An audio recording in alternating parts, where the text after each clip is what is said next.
Welcome back to kirthustars. இன்னைக்கு நாம பார்க்க போற பதிவும் ஒரு க்ளீனிங் வீடியோ தான் फ्रेंड्स. பொதுவா எல்லார் வீட்லயுமே இந்த காப்பர் பாட்டம் இருக்கக்கூடிய பாத்திரங்கள் வந்து நிறைய வச்சிருப்போம். அதை எப்பயுமே நம்ம புதுசு மாதிரி மெயின்டைன் பண்றதுக்கான ஒரு சின்ன க்ளீனிங் டிப் தான் இன்னைக்கு இந்த பதிவுல பார்க்க போறோம். சோ வாங்க வீடியோவை பார்த்து தெரிஞ்சுக்கலாம். ஸோ நம்ம எல்லார் வீட்லையுமே இந்த மாதிரி காப்பர் பாட்டம் இருக்கக்கூடிய எவர்சில்வர் பாத்திரம் நம்ம நிறையவே பயன்படுத்துவோம்.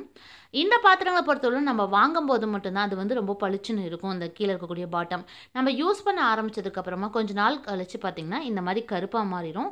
ஸோ இதை வந்து எப்படி நம்ம ஈஸியாக க்ளீன் பண்ணி எடுக்கிறது, அதுவும் வீட்டில் இருக்கக்கூடிய சாதாரணமாக நம்ம டெய்லி பயன்படுத்தக்கூடிய ஒரு 2 பொருளை வச்சு தான் நம்ம இன்றைக்கி க்ளீன் பண்ண போகிறோம். ரொம்ப சுலபமாக க்ளீன் பண்ணி எடுத்துடலாம்.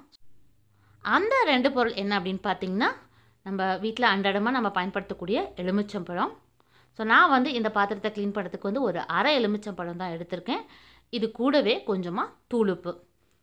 நம்ம உப்பில் எது வேணால் பயன்படுத்தலாம். கல்லுப்பு பயன்படுத்தினாலும் சரி, தூளுப்பு பயன்படுத்தினாலும் சரி. இந்த 2 பொருள் மட்டும் இருந்தால் போதும் ஃப்ரெண்ட்ஸ். காப்பர் பாட்டம் இருக்கக்கூடிய பாத்திரங்கள் எப்பயுமே பளிச்சுன்னு புதுசு மாதிரியே நம்ம மெயின்டைன் பண்ணிக்கலாம்.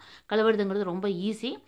அந்த உப்பு எலுமிச்சம்பழ சாரோடு வச்சு நினச்சிட்டு பாட்டமை வந்து நல்லா தேய்ச்சி எடுத்தால் மட்டுமே போதும்.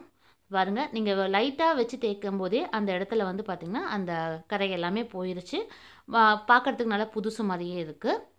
ஒருவேளை உங்களுக்கு அந்த கீழே இருக்கக்கூடிய அந்த பாட்டம் வந்து ரொம்ப கறி பிடிச்சிருக்கு, இல்லை ரொம்ப கருப்பாக மாறியிருக்கு அப்படின்னா நீங்கள் கல்லுப்பை பயன்படுத்தி தேய்ங்க. அது வந்து சீக்கிரமாக அந்த கரை அந்த எல்லாமே எடுத்துகிட்டு வந்துடும். அது உங்களுக்கு இன்னும் ஈஸியாக இருக்கும். இப்போ எனக்கு இது வந்து அதிகமாக கரை இல்லாதனால நான் வெறும் தூளுப்பு மட்டுமே பயன்படுத்தி நான் தேய்க்கிறேன். இதுலேயே உங்களுக்கு வந்து பளிச்சுன்னு எடுத்துகிட்டு வந்துடும் ஃப்ரெண்ட்ஸ். காப்பர் பாட்டம் இருக்கக்கூடிய பாத்திரத்தை க்ளீன் பண்ணுறதுக்கு இதுக்குள்ளே ரொம்ப ஒரு ஈஸி மெத்தட்னு பார்த்திங்கன்னா இந்த உப்பும் எலுமிச்சம்பழ சாரையும் பயன்படுத்தி தேய்க்கிறது தான் ஃப்ரெண்ட்ஸு. நம்ம லைட்டாக வச்சு தேய்க்கும் போதே பார்த்திங்கன்னா அது ஃபுல்லாக அந்த கரையை எடுத்துகிட்டு வந்துடும். ஸோ அதனால் இது வந்து நம்ம வாரத்துக்கு ஒரு தடவை வந்து இந்த மாதிரி எலுமிச்சம்பழ சாரையும் கொஞ்சம் உப்பையும் வச்சு தேய்ச்சி எடுத்தாலே போதும். பாட்டமை வந்து எப்பயுமே அந்த காப்பர் அந்த கலர் மாறாமல் நம்ம புதுசு மாதிரியே மெயின்டைன் பண்ணலாம். இப்போ நல்லா உப்பையும் எலுமிச்சம்பழ சாரையும் வச்சு தேய்ச்சதுக்கப்புறமா ஸ்க்ரப்பர் வச்சு ஒரு தடவை நம்ம தேய்ச்சி எடுத்துட்டா சுத்தமாக எங்கேயாவது இன்னும் கொஞ்சம் கருப்பு அந்த இதெல்லாம் ஒட்டியிருந்தாலும் அதை சுத்தமாக பளிச்சுன்னு எடுத்துணும் ஃப்ரெண்ட்ஸு. ஸோ பாருங்கள், நான் அதில் கொஞ்சம் அந்த லிக்விட் வச்சுன்னு தேய்ச்சிருக்கேன்.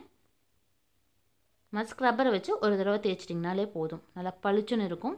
இப்போ நம்ம கழுவிட்டு பார்ப்போம். ஸோ ஃப்ரெண்ட்ஸ் பாருங்கள், நல்லா கழுவியாச்சு. பாத்திரம் நல்லா புதுசு மாதிரியே கீழே இருக்கக்கூடிய அந்த பாட்டம் வந்து இருக்குது. ஸோ இதே மெத்தடில் தான் நான் அந்த இன்னொரு பாத்திரத்தையும் வந்து நான் க்ளீன் பண்ணேன். ஸோ இதில் வந்து கொஞ்சம் கரை அதிகமாக இருந்தனால நான் வந்து அதுக்கு கல்லுப்பு பயன்படுத்தி தான் கொஞ்சம் அழுத்தி தேய்ச்சேன்.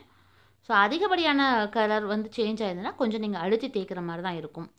எவ்வளோ கருப்பாக பாட்டம் வந்து மாறி இருந்தாலும் சரி, அதுக்கு நீங்கள் அந்த உப்பும் எலுமிச்சம்பழ சாரை மட்டுமே பயன்படுத்தினா போதும். நல்லா பளிச்சுன்னு நீங்கள் அந்த காப்பர் வெசலை வந்து க்ளீன் பண்ணி எடுத்துட முடியும். நீங்களும் ட்ரை பண்ணி பாருங்கள் ஃப்ரெண்ட்ஸ். ஹோப் இன்றைக்கி பார்த்து இந்த பதிவு உங்களுக்கு யூஸ்ஃபுல்லாக இருந்திருக்கும்னு நினைக்கிறேன். நீங்களும் இந்த மெத்தடை ட்ரை பண்ணி பார்த்துட்டு ஒர்க் அவுட் ஆச்சு அப்படிங்கிறத மறக்காமல் கமெண்ட்டில் சொல்லுங்கள். மீண்டும் அடுத்த நல்ல ஒரு யூஸ்ஃபுல்லான வீடியோ உங்களை வந்து சந்திக்கிறேன். நன்றி.